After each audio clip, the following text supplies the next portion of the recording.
വിഴിഞ്ഞം രാജ്യാന്തര തുറമുഖം പുതിയ നേട്ടത്തിലേക്ക്. ട്രയൽ റൺ തുടങ്ങി 6 മാസത്തിനുള്ളിൽ 3 ലക്ഷം TEU ചരക്ക് കൈകാര്യം ചെയ്താണ് വിഴിഞ്ഞം പുതിയ ചരിത്രം രചിക്കുന്നത്. 150 കപ്പലുകളാണ് ഇതുവരെ ഇന്ത്യയുടെ പുതിയ സമുദ്ര വാണിജ്യ കവാടമായി മാറുന്ന വിഴിഞ്ഞം തുറമുഖത്ത് ബർത്ത് ചെയ്തത്. ഇതിൽ ലോകത്തിലെ ഏറ്റവും വലുതെന്ന് വിശേഷിപ്പിക്കാവുന്ന 5 ചരക്ക് കപ്പലുകളും ഉൾപ്പെടും. ടിൻഡു ദാസ് ചേരുന്നുണ്ട് വിവരങ്ങളുമായി. ടിൻഡു, കഴിഞ്ഞ ദിവസം കേന്ദ്ര ധനമന്ത്രി നിർമ്മല സീതാരാമൻ അവതരിപ്പിച്ച ബജറ്റ് നമുക്കറിയാം, വിഴിഞ്ഞം തുറമുഖത്തിനടക്കം വലിയ നേട്ടങ്ങൾ അല്ലെങ്കിൽ ഒരുപാട് തൊഴിലവസരങ്ങൾ ഉണ്ടാക്കാനുള്ള സാധ്യതകളെല്ലാം ഉയർത്തുന്നൊരു സാഹചര്യമാണ് ഉണ്ടായിട്ടുള്ളത്, അല്ലേ?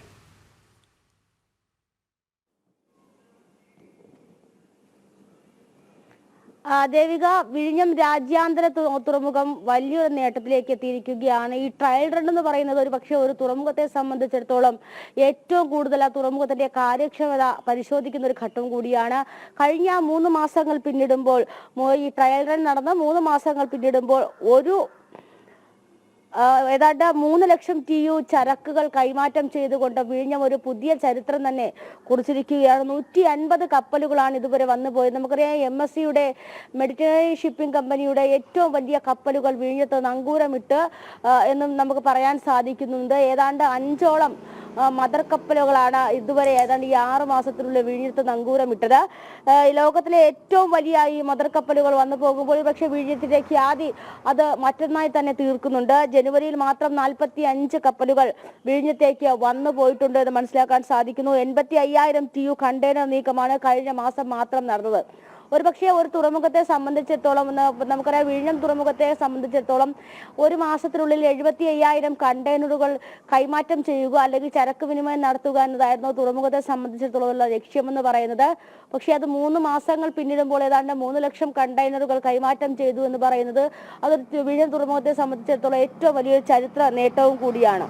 മറ്റൊരു കാര്യമെന്ന് പറയുന്നത്, ഈ ശരാശരി, അതായത് കപ്പലുകൾ ഒരു തുറമുഖത്തെത്തി ബർത്ത് ചെയ്യാനായിട്ട് കുറച്ച് സമയം കാത്തു നിൽക്കേണ്ടതായിട്ട് വരും. അതിന്റെ സമയം എന്ന് പറയുന്നത് ഏറ്റവും കുറഞ്ഞ സമയമായിട്ടുള്ള 9.8 മണിക്കൂറാണ് ഒരു കപ്പലിന് വിഴിഞ്ഞം തുറമുഖത്തേക്ക് നങ്കൂരമിടാനായിട്ട് കാത്തു നിൽക്കേണ്ട സമയം എന്ന് പറയുന്നത്. അത് ഈ MSC പോലുള്ള കൂറ്റൻ കപ്പൽ കമ്പനികളുടെ ഇടപെടലും അവർ ഇതിനെ ഒരു സ്ഥിര ചാനലായിട്ടൊക്കെ തിരഞ്ഞെടുത്തതും ഒരുപക്ഷെ വിഴിഞ്ഞത്തെ സംബന്ധിച്ചിടത്തോളം അത് ഏറ്റവും കൂടുതൽ പ്രയോജനമായി മാറിയെന്ന് പറയാം. അന്താരാഷ്ട്ര മാരിടൈം മേഖലയിലെ വിഴിഞ്ഞം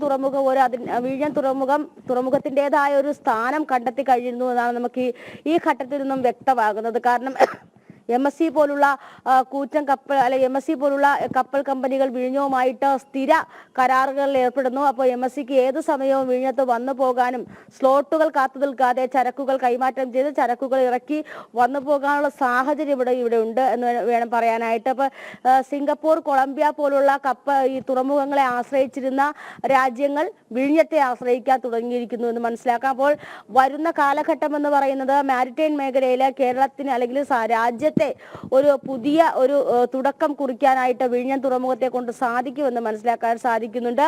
അതോടൊപ്പം തന്നെയാണ് ഈ വിഴിഞ്ഞത്തേക്ക് എത്തുന്ന ചരക്കുകൾ, അടുത്ത ഘട്ടം എന്ന് പറയുന്നത് ദ്രവ്യ ചരക്കുകൾ വിഴിഞ്ഞത്തേക്ക് എത്തിക്കാനുള്ള ഒരു ശ്രമമാണ് ഉണ്ടായിട്ടുള്ളത്. അപ്പോൾ ഈ കണ്ടെയ്നറുകൾ കുറഞ്ഞ സമയത്തിനുള്ളിൽ കയറ്റി ഇറക്കുക എന്ന് പറയുന്നതാണ് ഒരു തുറമുഖത്തെ സംബന്ധിച്ചിടത്തോളം ഏറ്റവും വലിയ കാര്യക്ഷമത എന്ന് പറയുന്നത്. ഖരരൂപത്തിലുള്ള അല്ലെങ്കിൽ അത്തരത്തിലുള്ള മെറ്റീരിയലിസ്റ്റിക് ആയിട്ടുള്ള ചരക്കുകൾ കുറഞ്ഞ സമയം കൊണ്ട് കയറ്റി ഇറക്കി തുറമുഖം അതിന്റെ ക്ഷമത തെളിയിച്ചിരിക്കുന്നു എന്നും നമുക്ക് ഈ ഘട്ടത്തിൽ നിന്ന് മനസ്സിലാക്കാൻ സാധിക്കുന്നു.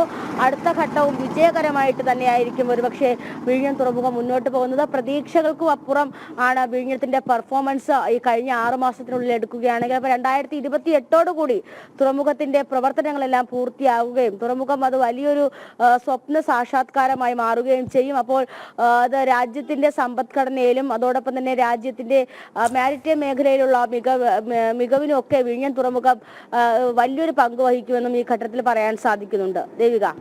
ശരി.